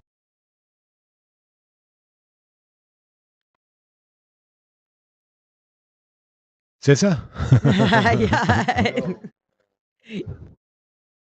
Solar winds. Well, we're going to talk about them in just a minute. Well, it's entirely possible that these hackers are still inside of SolarWinds because it was an exceptionally beautifully performed hack, and that's why I think it was done domestically by someone in the intelligence community, because they still don't know who they still Russia did it, but they don't know who did it, and it emanated from within the United States, and it began at a critical juncture in time when those people that wanted to gain access to election systems, because CISA was pushing forward in our elections at a very rapid rate.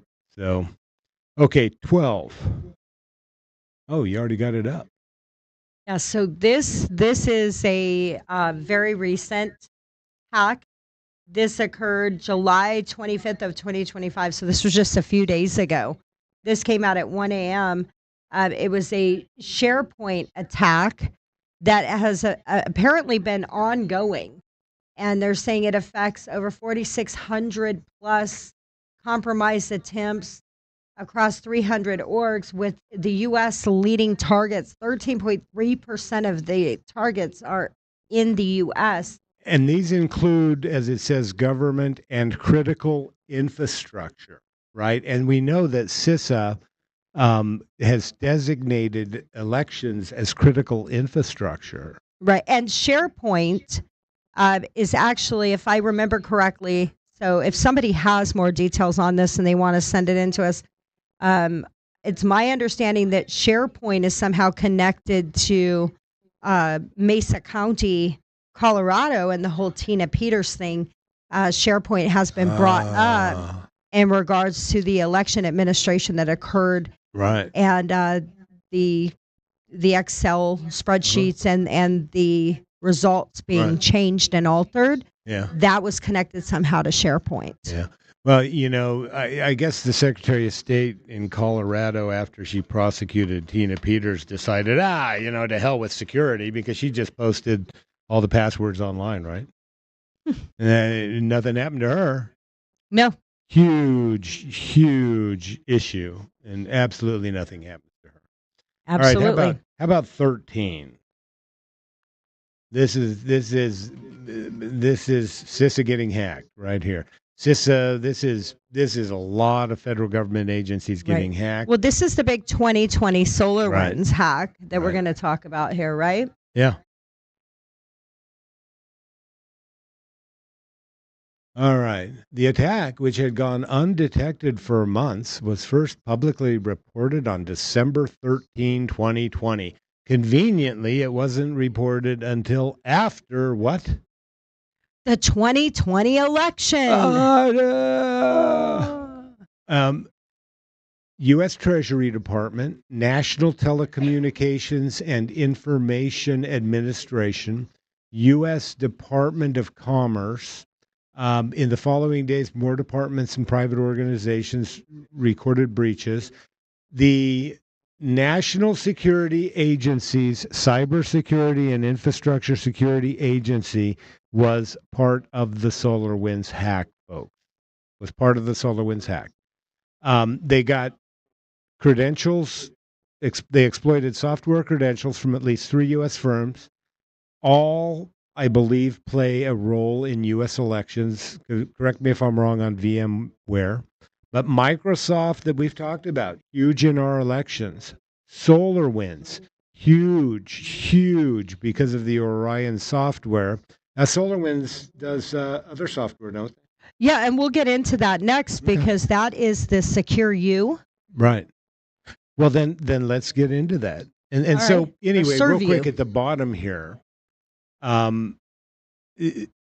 President Donald Trump and his administration believed that this was China, but we know the national security state in this Russia, this huge Russia scam that they were running on the American people, blamed it on, of course, Russia instead of China. And so, that was this entire hack became part of this narrative that Russia is trying to affect the outcome of our elections. Right, which we're learning more and more was a fabricated notion. Right. Right. And I don't think it was China either. I think it was, a domestic hack. So, Very well could be. yeah. All right. So, after the 2020 election, when the SolarWinds hack came forward, people started questioning, well, what about Dominion? Right. And that's when Dominion came on the forefront and everybody said Dominion is hackable. All of these swing states that are using Dominion, the results don't make sense. Is it possible they got hacked? Dominion voting system came out and said, we don't use SolarWinds Orion, which is the platform that was part of the DHS emergency. Steve, go ahead and put up the next slide, please. That's 14. Isn't that tantamount to saying, oh yeah, your voter registration database and our systems aren't on the internet? Well, that's exactly right. So they have failed to answer the question, do they use SolarWinds? Right. So Dominion voting system had referenced the use of SolarWinds ServU FTP platform on its website. It was listed in some of their manuals and their other documentation. But between December 14th and December 18th of 2020, after the hack of SolarWinds Orion became public, they scrubbed all instances of a mention or reference to SolarWinds ServU from the internet and made a statement, we don't use SolarWinds Orion platform. Well, So it's another deflection tactic, right? yeah. And what's interesting is that hack, the hack was so clever because these guys actually had access to the compiler, the SolarWinds compiler. Right. And so they could have added whatever they wanted to any piece of SolarWinds software they wanted that would then automatically go out for upgrade to any of their clients that did automatic upgrades. Right. Was So ServU is a file share software. And so Dominion used that for its file sharing. Right. after they scrubbed the internet, they also reconfigured some other things. So we have a Right. link to the Dominion file share. Well, let's see it. Steve, I sent you that link. Can you pull that up? Okay. If you go there, yeah. Oh my God, it's just like Susan Spalding in the ABA. How about that? How about that? So it says if you look up in the domain, it's dvsfileshare.dominionvoting.com, right? And it goes on. This is where you could log in as a Dominion client for file sharing purposes. Boom, link is broken. Right. This occurred again at the same time as the SolarWinds Orion hack, when Dominion is failing to make a clear position. They use SolarWinds, but they keep saying we don't use SolarWinds Orion. All right. Well, all right, Steve. Let's pull up real quick number 21 webpage.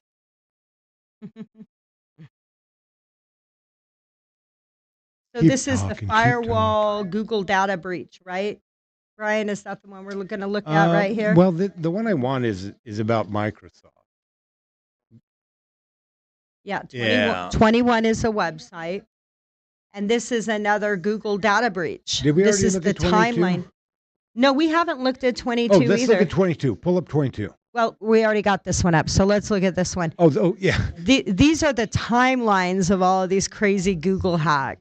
Right. And so, yeah, firewall times, if you want to go look at, just how many times Google customer data has been stolen. 2023, we got the T-Mobile breach, where they're allowing your stuff to be jacked.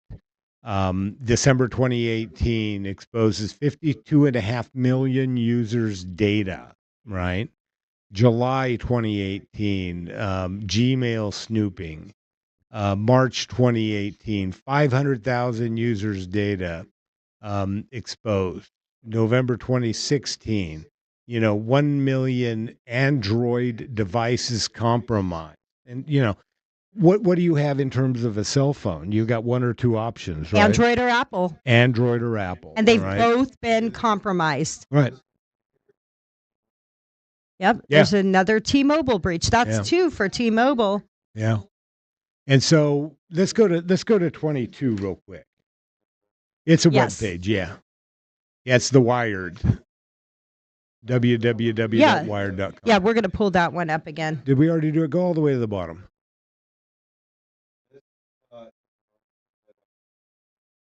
No. Okay, so this is the U.S. Office of Personnel Management. We did talk about this one, Brian. Oh, okay. Then so stop. It's the Politico one that you want him to pull Politico up. One. Let's do 20.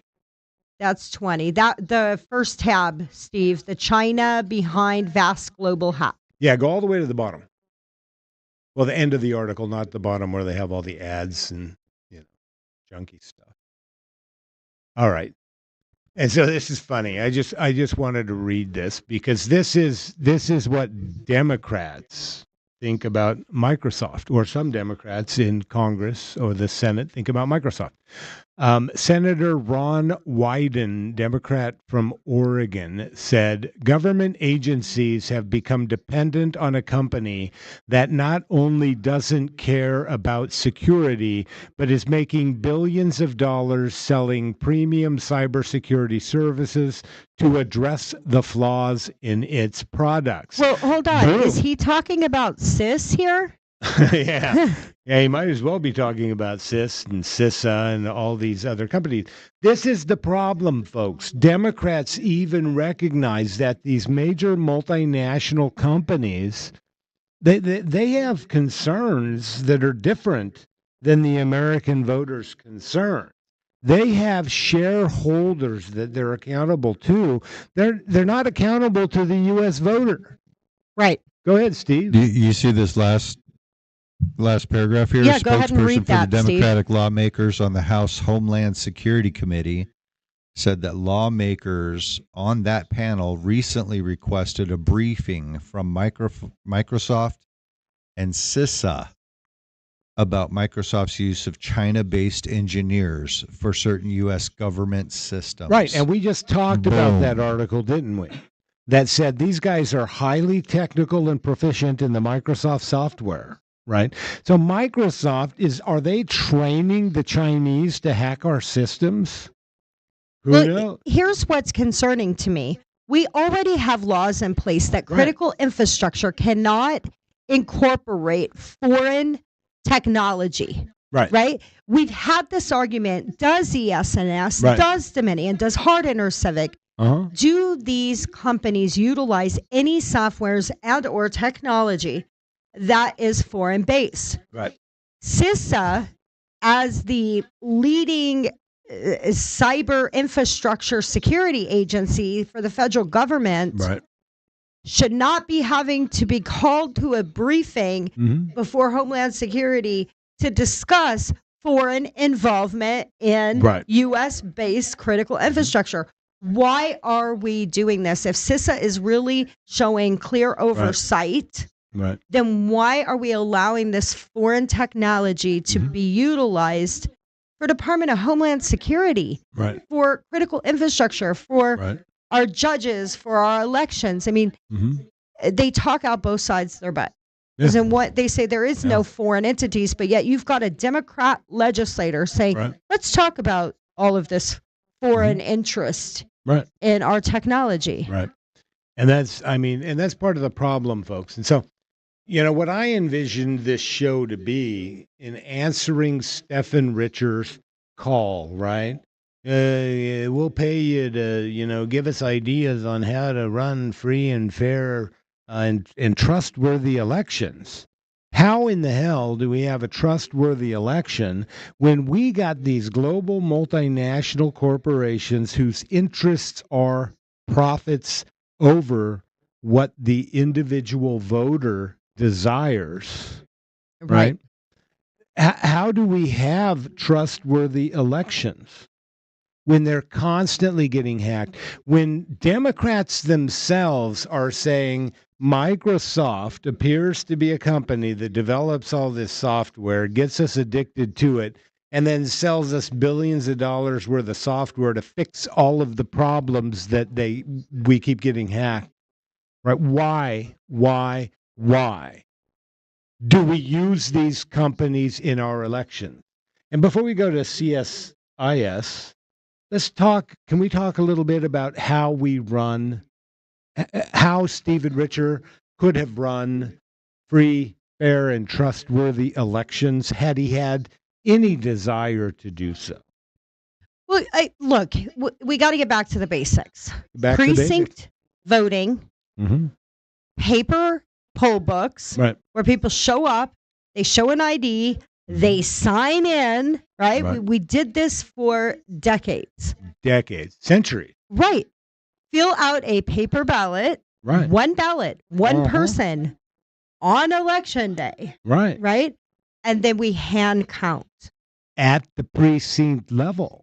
Right there in the precinct. Right there in the precinct. They close the polls, they lock the doors, they sit down at tables, and they count each individual vote, right? Absolutely. And then they get on the phone or they send an email to the central tabulating facility saying, precinct number 329. These are our total votes. These are our results for each race. And then the central tabulating facility does what? Calls in the results. It adds up the numbers, right? It adds up the numbers, calls in the results. Yeah, it reports it to the media, to the press. Boom, voila. There you go.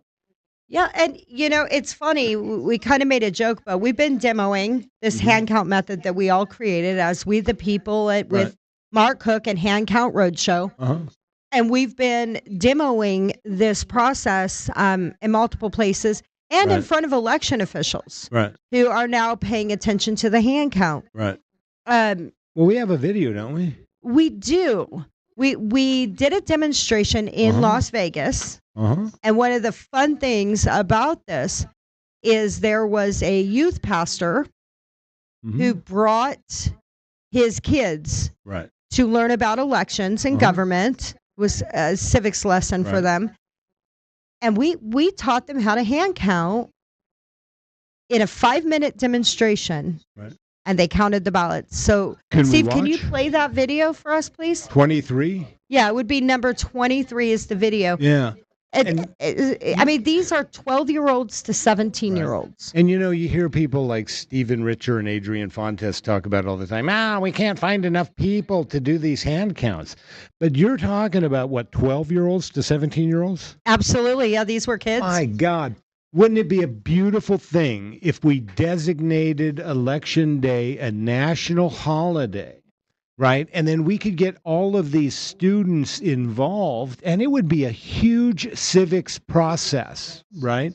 That teaches students about the importance of voting in their government. We could bring them to the polls to help count ballots. Yeah, they want to talk about enfranchising voters and getting Right. the youth engaged in voting. Right. There's no better way to do that than to show them the process and let them actually engage in it. Go ahead, Steve. Okay, guys, the kids just finished. So So the now bottom what we're right, going to these do are the is kids, see if right? the adults can finish up and Yes. make sure that both results match. I mean, how accurate were their vote total? Okay. 100% accurate. 100% accurate. And you'll see in the top left-hand corner, that's the adults. And the kids watch the adults tally 2 ballots. Uh-huh. Chris taught them how to run the scanning unit for pre and post images, voted ballot images, and cast vote record tally sheet images. And it took us maybe 10 minutes total. And then I asked the kids, do you have any questions? Do you know what you're doing? And they're like, nope, we're good. They went, they positioned themselves, they picked where they wanted to sit, and they didn't have any questions. They went through the process with 100% accuracy with Right. about 10 minutes or less in training. Right. Go ahead, Steve, continue the video. So now what we're going to do is see if the adults can finish up and make sure that both results match. Okay, now the adults are finished, and their results are identical to these results. So we have Old 100%. people and young people can do it alike. Yeah. Right. 100% accuracy from both tables. So Who would have thought? we had double 100% accuracy. And again, yeah, I mean, we've got seniors in their 70s and 12-year-old kids Right. all learning and performing the same exact process. Yeah, that's And interesting. And- accuracy times 2. Kids, if they would make it a national holiday and let you count votes, would you volunteer on election day to count ballots? Yeah? There you go. Right. And so you said before we started this video, and that's pretty cool. Thank you for doing that. Taking your own time, spending your own money to go out and educate people, right? And to get people involved in their election, right? But you said before we started this video, they're always talking about, we want to get people involved, right? We want to enfranchise more voters. That's not true. That's a lie. Not true at all. They want to enfranchise a certain type of voter, Yes. right? While at the same time, they're working overtime to remove the American people from the electoral process while they turn it over to these for-profit corporations like Runbeck. Runbeck makes a hell of a lot of money doing what it does, right? It used to just print ballots for Maricopa County, but now it does so much more, right? It supplies the printers that were defective on election day. It does all of this electronic stuff. It's got a contract with Dominion. It's got relationships with all of these other vote counting systems. And so, people, there's an easier way to do elections. And you know what the real beauty of it is? We've been talking about the Microsoft Azure hack. How did that hack happen? Through Chrome. Right. They Google stole Chrome. one person's password. That's it. And then reconfigured the entire security apparatus. They stole one person's password, and they had access to over 60,000 corporations and government entities, folks. But here's the thing, Brian, just to go back for a second to what you were saying Mhm. about they don't really want people engaged in their elections. Right. not only do they not want certain people engaged in their elections, they actually preclude people that they perceive as being critical of the elections. 100%. They force election workers who have to hide their concerns about elections out of fear of being thrown out of Right. polling centers and central count. Right. They force them to sign non-disclosure agreements, Uh-huh. not to protect the integrity of an individual voter because Nope. they don't have access, but to protect their infrastructure. To They don't protect want their people reputation. being critical. Right. Yeah. They want to silence dissent. And Stephen Richer went a long way to do that, right? We know that he tried to get a lawyer here in Arizona sanctioned by the bar. And fired from ASU from his teaching job. Right. For sharing a legitimate, truthful tweet. We've done a show about it. We Right, have and they've shown people. Yeah, they've The truth still of the matter asserted. never been able to disprove Right. that Christy Passarelli let an election worker who was non-badged Right. and non-accessed into the server room to access the EPM. Not It is- only that, they can't disprove it. But Chrissy Passarelli at one of our trials admitted that she did. Absolutely. Right. And so, go figure. What do you think, Steve? So, we're talking about private corporations, but Right. there's also governmental agencies Ooh, and yeah. nonprofit organizations Well, typically what that we have a lot of refer to- interests, right? Yeah, typically what we refer to as the NGO, Yes. the non-governmental organization. And this is an NGO that is near and dear to my heart because CSIS, just exactly what does that stand for anyway? Go ahead and pull up number 16. Steve, please, pretty, please. And then zoom it for my aged and decrepit eyeballs. All right, scroll up. Center for Strategic and International Studies, Inc. Can you scroll up a little further? That's it. Yep, that's it. This Okay. is a USAID funded org, right? Yeah, this is a 501c3. A 501c3, right? A charitable organization. It's supposed to be nonpartisan.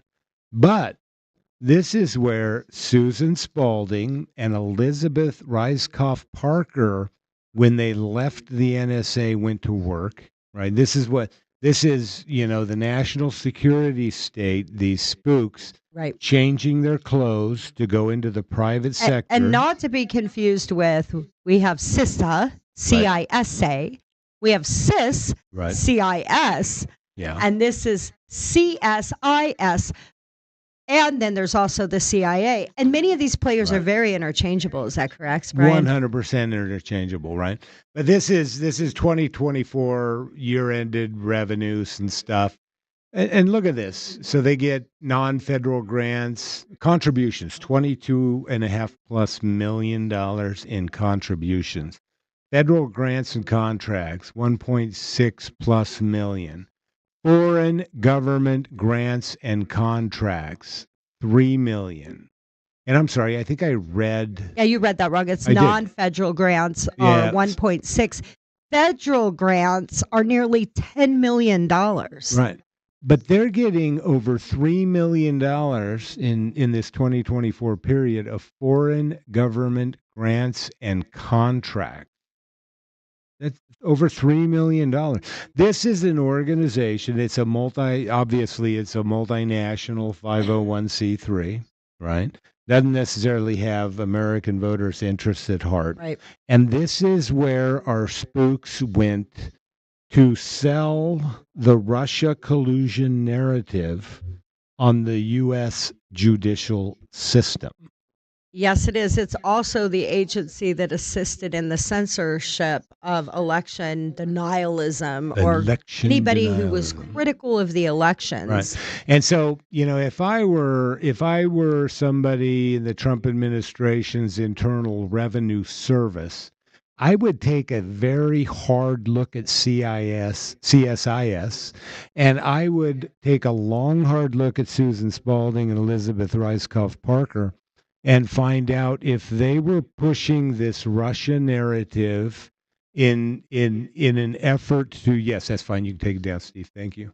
In an effort to benefit Joe Biden in 2020, right, and the Democratic Party in 2020. This organization was used. Does it know it was used? I don't know. Who knows? It obviously doesn't have ties to just the United States, or they wouldn't accept foreign funding. What kind of foreign funding was it? Was it Chinese funding? Who knows? And it's not disclosed. It's no, So they don't and so have to identify what countries, nor do they have to disclose their contracts Right. or what it is they're doing. Steve, can you put up the next slide, number 17, please? I think this is what you were looking for earlier, Brian. Yeah, the one This that, is the one that kind of outlines what they do: international foreign affairs and national security. right. And so, whose nation's security, if they're taking foreign money, is the ultimate question, right? And so, are they taking money from Great Britain? Because we know that it was military intelligence after Trump won the 2016 election that began the censorship campaign in league with the Great Britain's military intelligence, right? And so this is just a spook organization, one of those organizations that this is actually the organization that Susan Spalding did her big Russia hit piece paper through, Right. right?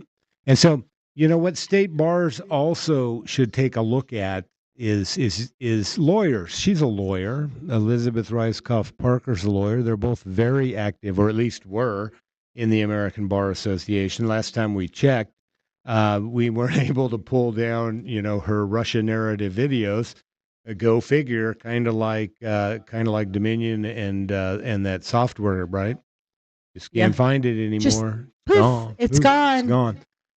They have a duty as lawyers of integrity with the judicial system, right? And so they need to investigate whether or not Susan Spalding and Elizabeth Reiskopf Parker were working with any of these big law firms, Democratic Party law firms like Perkins Coie, Mark Elias, and what became States United, to push this Russia collusion narrative on our courts to intentionally provide expert testimony to our courts. And this is why, the important thing of our judiciary, right? We have two sides. Right. So you sue me, right? And then I sue you back, and we go to court and fight about it, right? What happens if you get access to your judge before you sue me and then you sue me? Do you have an advantage? Well, yeah. I mean, you can taint the pool essentially. Right. You can influence the judge's perception Right. before he even gets to hear the case. Right. And we've talked about that. If, normally as attorneys, we're not allowed to unduly influence the jury pool, right? So if I have a case in Maricopa County and I'm going to have a jury trial, I can't go out and make inflammatory statements in public about my client's opponent in an effort to taint the jury pool. And so you can take that down, Steve. I just wanted to point something out here. Oh, yeah, go ahead. What, the $98.8 million in revenue for 2023? Yeah, this is a 501c3. Yes.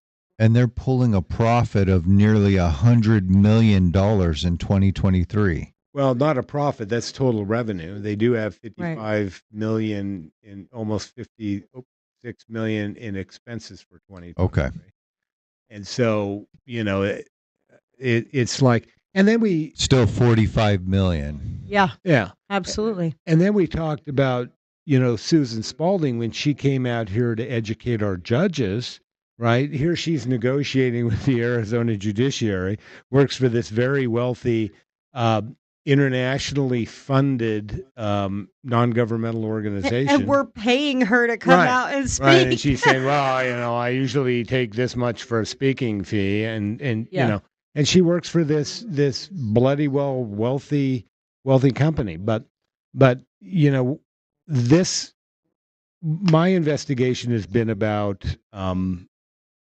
looking into who actually engaged in the fraud. There was a tweet today that came out that was actually about the 2020 election. And let's see here real quick. I just want to do a shout out. And so if I can find it, and it was a tweet from Emerald Robinson at Yes. Emerald Robinson. And, I thought it was a good tweet. Arizona Pink Lady responded quite a bit to it. I think hers are even better. Arizona Pink Lady brings some pretty damn. If you don't follow at AZ Pink Lady, you should follow her because she puts out pretty phenomenal stuff. Not sure where she gets it, but she obviously does a lot of really hard work. Yeah, a lot of research. She Right. puts a lot of time into research. But what I didn't like about Emerald Robinson's post is it talks about everything after the election, right? What I'm interested in, and what I've always been interested in, is exposing those people who colluded prior to the election, because what we have is a conspiracy to interfere in a U.S. presidential election to affect the outcome. And part of that conspiracy that I'm looking at involved, right, organizations unduly providing what would otherwise be considered expert testimony to our courts of law in advance of those elections, right? Absolutely. And that's exactly what it was about. And I think I said on one of our shows that these people come and say, hey, we're the experts. We're the national security people. We're the spooks. I can't tell you how I know this because I'd have to kill you. But this is what's happening, right? The Russians are going to try to undermine our democracy. They're going to attack our elections. And so they went to our courts in advance of any lawsuits, in advance of the election happening. The question is, did they know what was going on? Look, they had to have known that the elections were going to raise this kind of controversy. They had to have known that they were going to be fraudulent, they were going to be altered, they were going to be tampered with, right? There were shenanigans going to occur. They had to have known ahead of time. Right. They spent 4 years generating this narrative in order to counter the citizens who stood up and said, something's not right here. Right. The 2020 election was a complete debacle. Right. And we know it. They knew it ahead of time. And you cannot tell me that the Russians are the ones that inserted the fraudulent mail-in ballots. The Ruskies. You can't tell me it was the Russians who voted for dead people. Right. You can't tell me it was the Russians running the printing presses at Runbeck. Right. So they knew ahead of time, but they needed a boogeyman and they needed a way to silence us in the public and to the court system. Right. And they planned. This was very well orchestrated, very 100%. well planned.